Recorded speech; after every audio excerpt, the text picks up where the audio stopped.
Hi guys, welcome back to A Quaint Life. Today we're going to be making hand-dipped beeswax candles.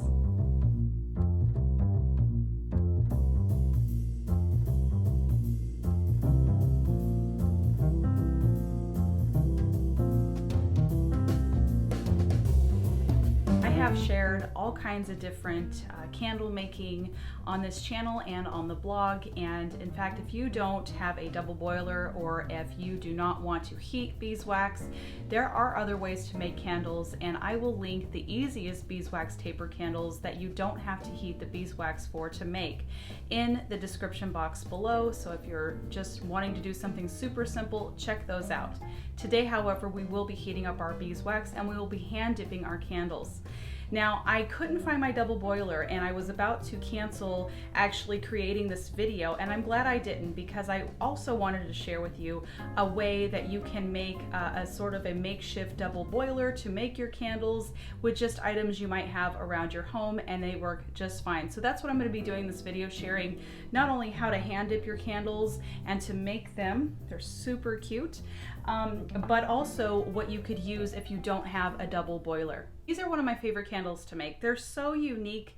Each one of them that you can make them taller dinner candles, or if you want tapers that are a little bit shorter like what I have here. I of course am going to trim this wick, and I basically made shorter ones today because I did improvise. I am using my daughter's old thermos that works actually really great for candle dipping. However, this is a little bit shorter than I wanted today because you could see I have a wick that would actually probably come up to right about here, but I still, like I said, I'm improvising today, so they're not going to be perfect. If you have an old thermos, that's going to be great to hold your beeswax while you dip. It's perfect because not only does it keep the beeswax nice and warm, so you don't have to keep reheating it, but it's also long and narrow. So if you have a regular coffee size one, that would work great. Just make sure whatever you use, it's not something that you want to reuse again, because getting that beeswax out is going to be near impossible. For our makeshift double boiler, I'm going to be using an old jar, or you can use an old olive oil tin. I have about a pound of beeswax pellets that I'm going to pour into the jar. Then I'm going to fill my saucepan with water about halfway and heat on the stovetop with the jar directly inside. And lastly, I'm going to fill a ½ gallon size mason jar with cool water. I have a little hack to show you today to help set your candles.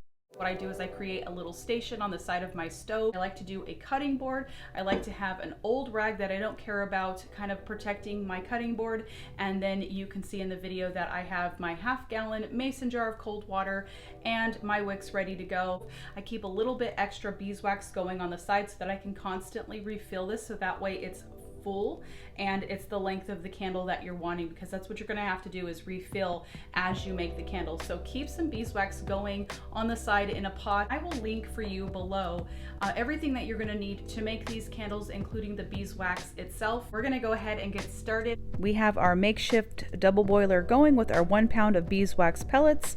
Once those melt down, I'm going to add a ½ cup of coconut oil to my beeswax. This is completely optional. It just helps the candle to burn a little bit more evenly and prevent tunneling, but again, it's completely an optional step. I have gone ahead and poured my melted beeswax into my thermos, and now I can begin dipping my candles.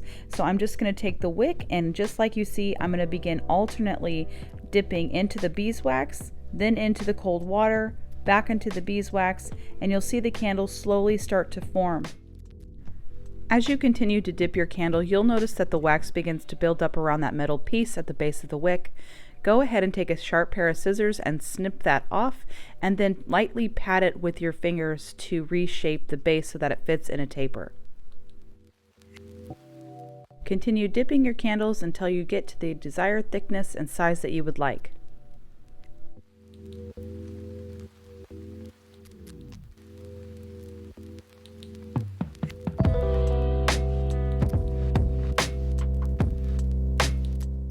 Don't forget to trim your wick and enjoy your hand-dipped beeswax candles.